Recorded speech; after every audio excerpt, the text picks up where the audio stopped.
welcome to another episode of Read It with Whiskey. I am your host, Laura Juntunen, and today is the season finale of Season 1. I am so excited to have gotten through an entire season of Read It with Whiskey. As we went through all of these different guests, all of these different authors, I really found out who I wanted to be featuring, why I wanted to be featuring them, and where I wanted the podcast to be heading. So this is the season finale of Season 1. Stay tuned until the end of this episode where I will talk about the first episode of Season 2. Alright, but today we have Nova McBee, and Nova McBee is making a huge splash in the world of publishing. She has her books Calculated and Simulated out. The third book is currently in the works. Her book Calculated is also being made into a movie right now, which is huge for any indie author. And Nova is a special type of author because she's not technically an indie author. She's not completely self-published. She actually works with a small publishing company that only has a few authors on their shelves. So technically she's a traditionally published author, but the way that they run their business is very much in the indie spirit. And that's why I was like, yes, I can feature Nova on the podcast. I feel like this fits in with the energy that all of my different authors have. And I really just wanted to help her build her audience and help her tell her story to everyone, because bringing your book into film is amazing. So let's talk a little bit about Nova. Nova McBee is a hopeless nomad and culture nerd who has lived and worked in Europe, the Middle East, and Asia. She speaks multiple languages, including Mandarin, and lived in China for more than a decade, writing books and teaching English and creative writing to teens and adults. She thrives on complex plots, adventure, making cross-cultural connections, and coffee. She currently resides in the beautiful Pacific Northwest with her husband and 3 children. So Nova has quite the history, and her traveling history, we talk about it a little bit in the interview, but I think her travel really helped to develop her book and the whole concept that she writes about in Calculated. So let me tell you what Calculated is all about. She has many names: Octavia, 88, Phoenix, Josephine. She's a math prodigy, a calculating genius, and everyone wants her. In 17-year-old Jo Rivers' complicated world of numbers, there's no such thing as coincidence. When she is betrayed by someone she loves, kidnapped by the world's most wanted smuggler, and forced to use her talent to shore up a criminal empire, Jo deems her gift a curse, until she meets Red. Fellow captive and unlikely sage, Red teaches Jo to harness her true potential so she can do more than just escape. Before he dies, Red reveals a secret about her enemies and makes her vow to right his wrongs. But Jo has a vow of her own: revenge. With help from Chan, a bitter billionaire, and Kai, his off-limits son, Jo rises into a new role, ready to take down those who ruined her life, until a mathematical error comes back to haunt her with a threat much more dangerous than the criminals on the loose.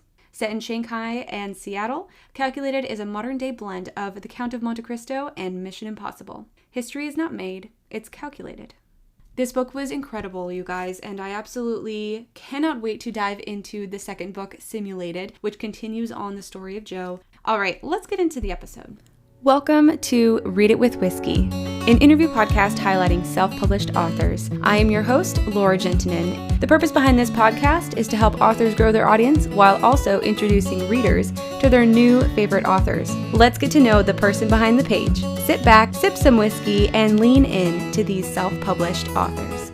Here's a little Laura J Live update for you. I am still editing Oscillation Rising. Of course, it has taken longer than planned, but I actually made some great strides within the last week or so, and I'm really excited to see where this project is going because it has morphed into something more than I even thought it was going to be, and I'm just really excited for people to read it and continue on from Transient Pulse. So this book, like I said, it's still in a work in progress, and I will be sending it to beta readers very soon, so stay tuned for more updates on that.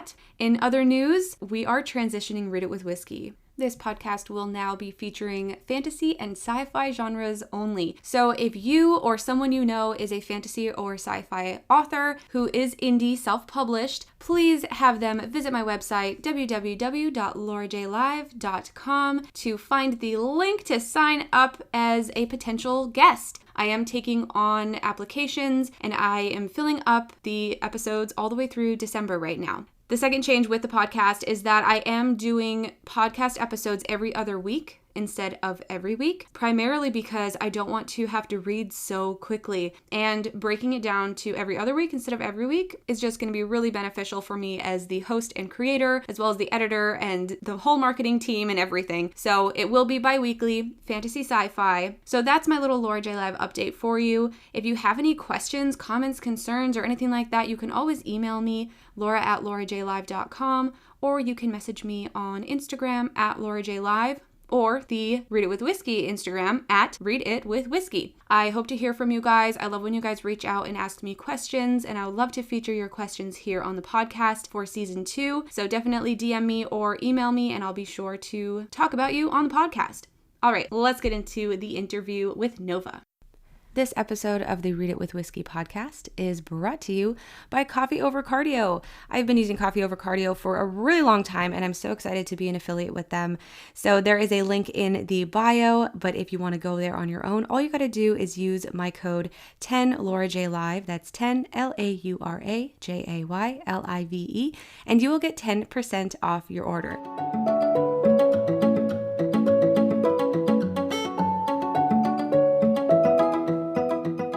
Welcome, Nova, to the Read It With Whiskey podcast. How are you doing today? I'm doing great. Thank you for having me. I'm so excited to talk to you. Your book, Calculated, is incredible, and I hear from you directly that Simulated is even better. So the listeners are in for a good show today, talking all about your book. But before we get there, let's talk about you a little bit. So why did you become a writer? I have always loved story. I was always the kid making up stories, always on adventures, always dreaming, always thinking up things to write down. And I think my parents influenced me a lot, especially my dad. He's a writer as well. Super creative in terms of making up stories all the time. He wrote fantasy books. He would tell us fantasy stories. All of our little tooth fairy letters were like penned pages from these fantasy lands with brilliant names and adventures and where our tooth was going. And so I grew up in a really creative home. I did not know that I actually wanted to be a novelist for a long time until I was like late 20s. What made that shift? What made you realize, okay, now I want to write books? Just, I guess how impacting reading is. I was like, I want to do this. I was reading a set of books and I was like, this is so amazing what you can learn from fiction, like specifically fiction, and how powerful and impactful fiction is. And I was like, I want to do this. I want to do this. And in college, I had written a lot of stuff on my travels, short stories, but I had never attempted a novel. And so after I had that kind of switch, I started practicing, and I practiced for 5 to 7 years without ever trying to be published. I just practiced stories and read everything from classics to contemporary books just coming out. And it was an intense time of like, I literally put myself through my own master's degree. I was kind of obsessed. I was just like, I need to know the craft. Like if I'm actually going to write a good book that's going to stand in this world of thousands upon thousands of books. And I knew I wanted to do traditional. I knew I wanted an agent. I knew I wanted to be published by a publishing house. I was just like, I need to be like a true contender. So I'd go on to these like university master's programs in creative writing. I'm like, well, what do they do? Because I knew I didn't want to go back to school. Although I thought about it, but then I was like, no, actually, no. I'm done with that.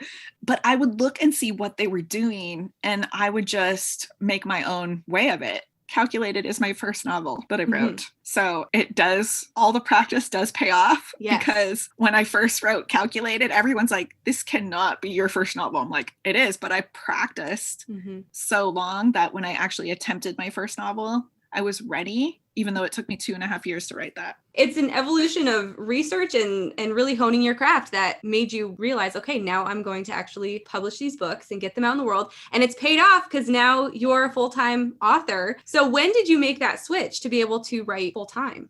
Well, so I have 3 children, and I have been homeschooling them as well. So I am at home. And when I first started writing, I would write when they were sleeping, or I would sneak away. I have a very supportive husband. And actually he and a group of my friends were like, we really think you need to treat this like a job. If this is your goal, you need to act like it's your job and put time aside and prioritize your writing time. And they helped me do that by being so supportive. My husband especially. He's like, okay, I'll take the kids. Now you go write. So that's kind of where it became my full-time job. And definitely today it is. I write every day except for a couple days a week. That's the goal. That's incredible. And it's really exciting for me to talk to someone who's doing this full-time because I'm not writing full-time. So being able to see people who are in the same stage I am, being able to go and write full-time is just really inspiring. What do you think is your favorite part about actually writing, the actual writing process?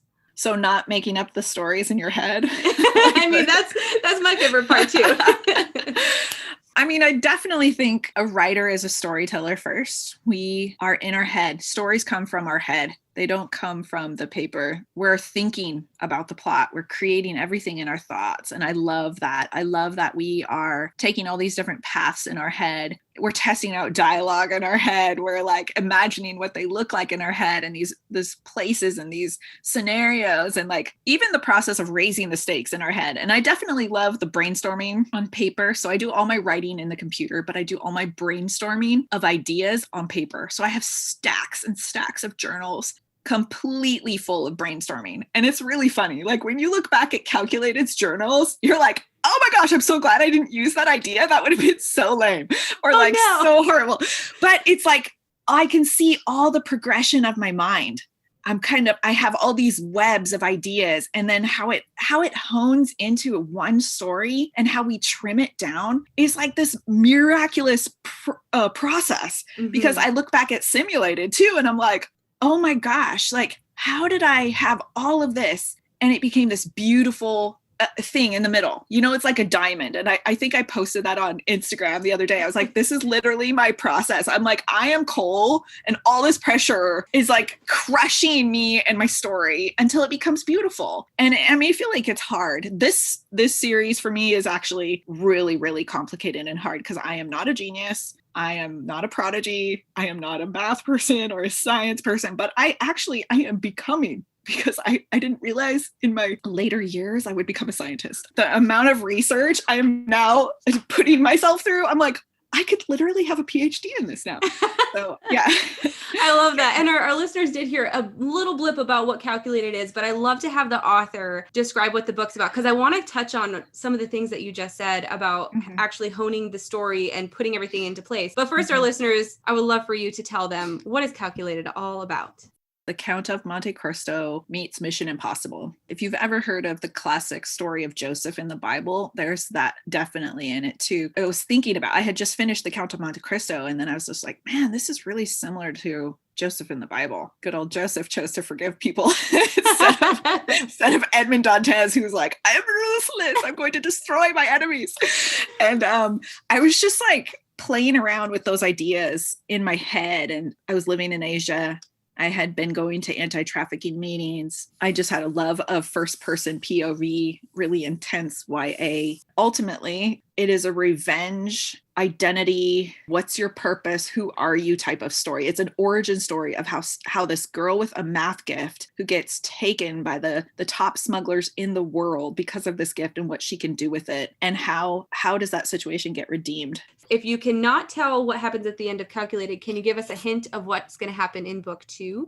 Okay, in Calculated, she was actually hired to do a job that she was never able to do because the smugglers took her. And it was becoming who she is and how to use her gift, right? And then taking down bad guys and saving this massive thing that's going to happen in Calculated. So in book 2, she gets a chance to actually work with this place called PSS, Prodigy Stealth Solution. And something happens to kick off that story where a file is stolen and she has to, in essence, in one line, she has to get it back. That unfolds into a lot of intense action. And I would say all my books have intense action and intense depth. And so I love having those layered together where it's like high stakes. Like I always describe Calculated as a high stakes story, where I describe Simulated as a something gone wrong story. You know, like everything keeps going wrong. And you're working on book 3 right now, correct? Yep. Mm-hmm. So can you give us a little hint of what book 3 is going to be, or is it still too much in the works? Yeah, I would say book 3 has a lot of action and depth. I see a theme. Yeah, you see a theme. I mean, okay, I'm a huge Mission Impossible fan. Okay. And I also believe in teamwork, community, and that kind of stuff. I would say there's a lot of that in book 3 as well. And there's also a wrapping up. When you leave book 2, you're left with like, oh my word, what choice is she going to make? Kind of thing. There's some revelation going on in book 3 that's also wrapped into another Mission Impossible type story. Okay. And then book 3 wraps it up and it's a trilogy. Potentially. Oh my goodness. Letting out all the secrets. Okay. So when you first wrote Calculated though, did you know it was going to be a part of a series, or did you think it was going to be a standalone? I thought it would be a standalone. It was the hardest book I ever wrote in my life. I never wanted to do anything else with it. My husband can tell you that my hair was going gray because I was like, I cannot write this story. It's so hard. I was like, because I knew that the plot could not be simple if I was writing a genius. Like she had to have genius solutions and she had to have a genius way of solving these problems and seeing the world. I did so much math research and like, I love it now that I know all these mathematical concepts. They're amazing. It like blew my mind, but literally I would be like reading and I would be like, I have no idea what this is. And I'd have to read it like 10 times. And then I would have to put it away for like a month. But you know what is so amazing? Our brains are amazing, because after a month of letting my own brain work it out, I would go back and be like, of course, this makes total sense now. It was just like the more I read and the more I let it stew and think, I started to understand it. And like with Simulated was like the most beautiful research I have done in my life. Like it blew my mind in the most beautiful way. I look at the world completely different now. And I'm just like, oh my word. It will be the hardest heart not to walk away from Simulated without being like completely in awe. And actually you only like, they say that writers do 100% of the research, but they only put 30% in. The other 70% is just for you to understand, because those small little words make a huge difference. I didn't want to write anything else because I didn't think I could. I literally was like, I just don't think I can do it. You know, I need to go back to writing fantasy. I have a wonderful fantasy series that I'm also working on. I love it so much. And then when I met the producers, when these guys optioned Calculated for film, which was a huge honor, and they were like, we love this. We think this has franchise potential. Like we think Josephine Rivers is a person people are going to want to follow. I mean, they were saying crazy stuff, you know, they were like, this is the next Hunger Games. And I'm like, oh my word, you know, They're like, yes, please. Yeah. But at the same time, you're like, inside, I was like, I can't do what they're asking me to do. They were like, have you ever thought of writing a series? And I'm like, no. But they're like, well, we're really interested in actually optioning a series from you. And then, you know, to be honest with myself, I did have a small idea, but I was so scared of doing it. Do you know what I mean? I was just like, I had an idea for book 2, but I was like, it's just so scary to do these books. But, you know, when producers from California are saying we want to option a series, you definitely consider. They really talked me into giving it a shot. Okay. They said, why don't you give it a shot? And then I stepped into Simulated and I was like, I love this book. I have to write this book. And it pushed me, you know, harder than I thought it could go. And Activated too. I think it's good for me. It's like really grown me as an author. It's pushed my abilities. It's like, I tell them all the time how much my brain hurts. I'm like, you have caused my brain to hurt. I am torturing my brain, but I'm also getting smarter as I write these books. Who would have guessed? Like you get smarter while writing fiction. No, I've loved every minute of it, even though they are the hardest books I've ever written. And I've written other books. You know, I've written 2 young adult contemporary stories. They're done. Those took me 6 months. They're also deep and fun and very different, but they're nothing like this series. Mm-hmm. And this series is long and complicated, or complex, I should say. So I am hoping, praying that I can actually do Activated justice. It's like I'm shaking in my boots right now because everybody's like, Simulated like blew my mind. How could it be better than Calculated? Those are not my words. I actually looked at my Goodreads reviews the other day and it was like, I counted how many people said it was better than Calculated. And I was just like, oh no. I was like, gotta live up to it. I was like, now I have to live up to it for Activated. I was like, It should be encouraging, but in fact, I was like, pressure. But the thing with that is now you know what you've done, and going into the next book, all you can do is be true to your characters and follow their story. And so they're going to help you write it, because I know from experience, that's how I've been able to continue, is because my characters are like, nope, we're going to do this instead. And I'm like, okay, you're right. I'm going to follow you.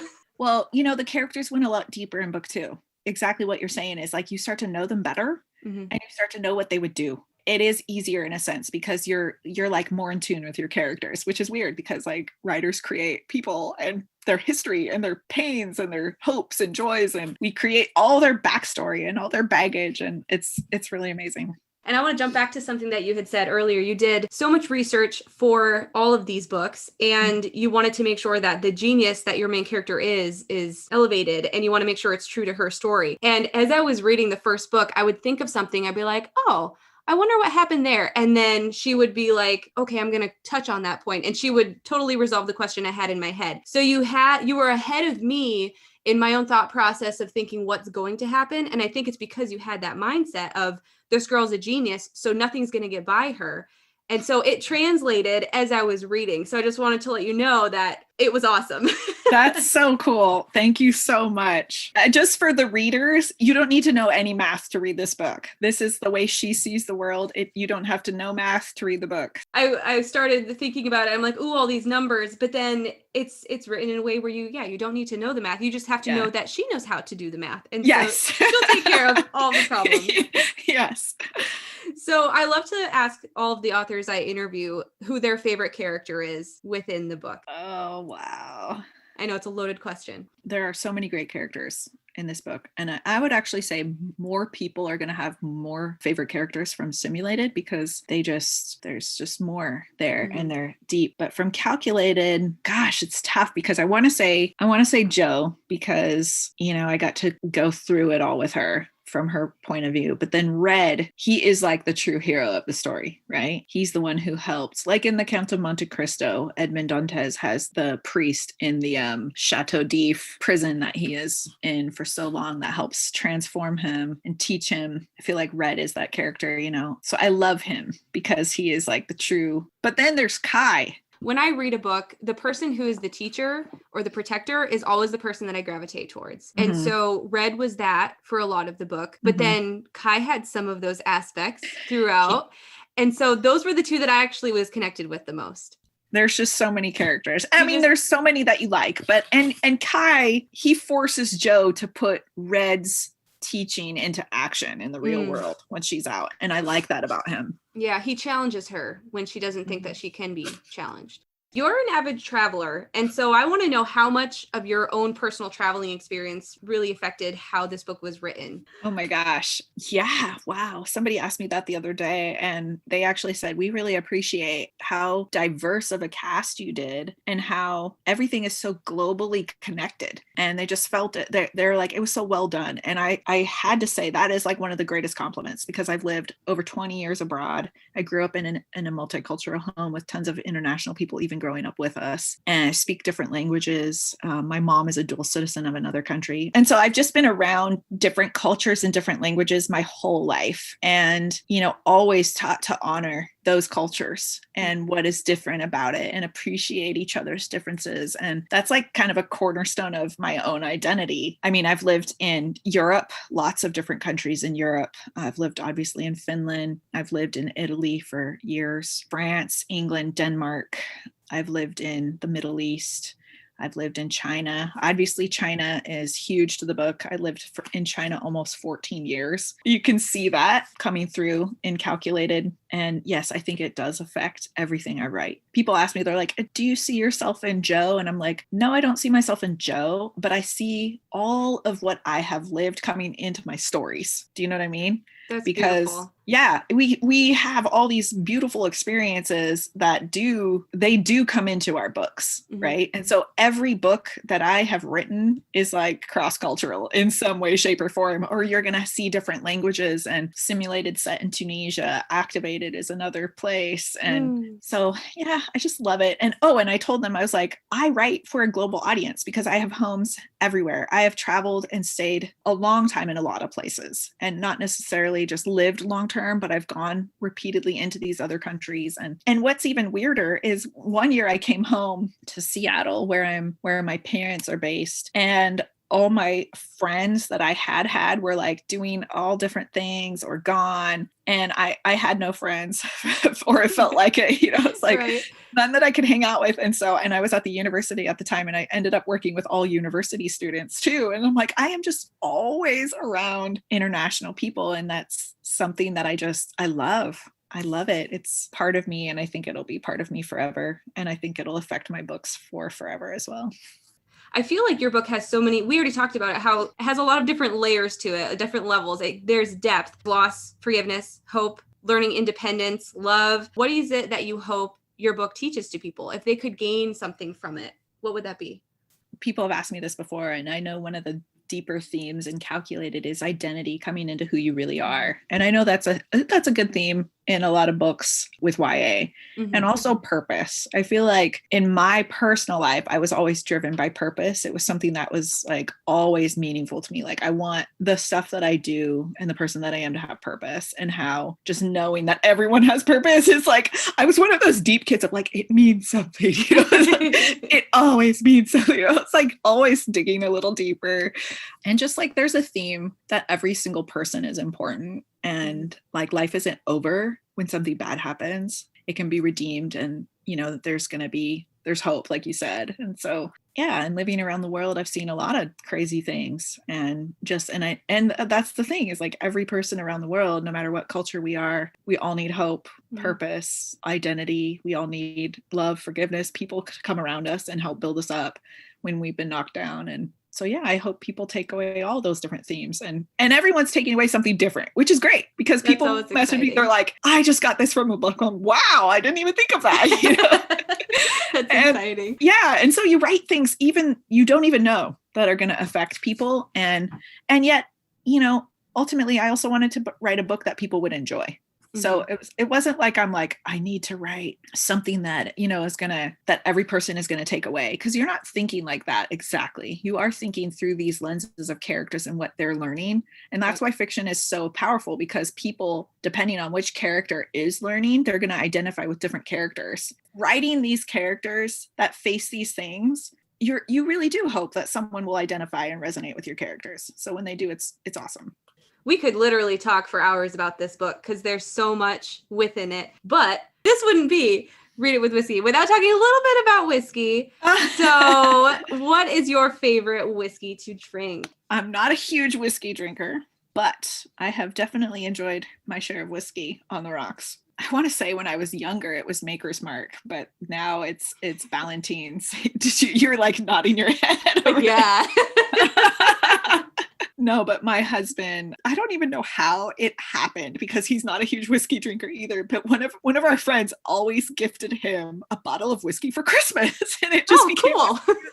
this weird like tradition. And he'd be like, well, here's my annual like whiskey time with my buddies or whatever. And it was Ballantine's Scottish whiskey. All right, Nova. So where can everybody find you and find your books and learn more about the movie and everything? Yeah, so my books are obviously on Amazon. They're at local indie stores. You can order them from any store that you want. The signed books are going to be at Third Place Books. You can find it on my website or IG, Third Place Books, or my local shop right down the road, Edmund's Bookshop. If you're abroad, you can do Book Depository, which has free shipping all over the world. And then about the movie, I give more film updates in my newsletter. So people who get my newsletter will get more updates there. They have a website. I think it's Calculated Movie. They just had a really fun merger that they announced online. Not merger, but Legion M, which is the largest fan-owned entertainment company in the world, read Calculated and Simulated and was like, we want in on this, and approached my producers if they could be an investor in the movie. And that was a huge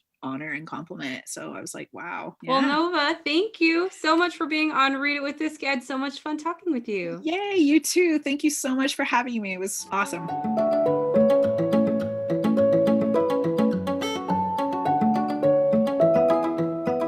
Speaking with Nova was so much fun. You could hear it in our words. We had a really good time. It was just like a real genuine conversation. And that's one of the reasons that I love doing this podcast, is because I get to know the author. We get to have a real conversation.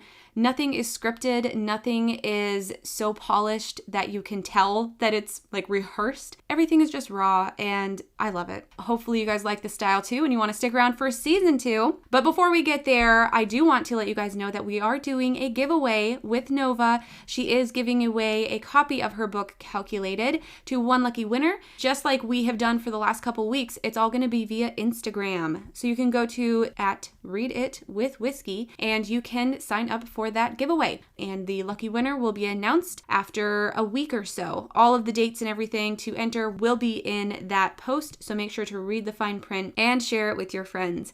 So I'd love for you to share the posts, share the podcast, rate the podcast on whatever podcasting platform you are on. I would really appreciate that. And next week, like I already said at the very beginning of this episode, we'll be jumping into season 2. Season 2 is going to be all fantasy sci-fi, and we are starting with Jack Casey, the author of The Royal Green. And that's all I'm going to tell you. I will see you next time.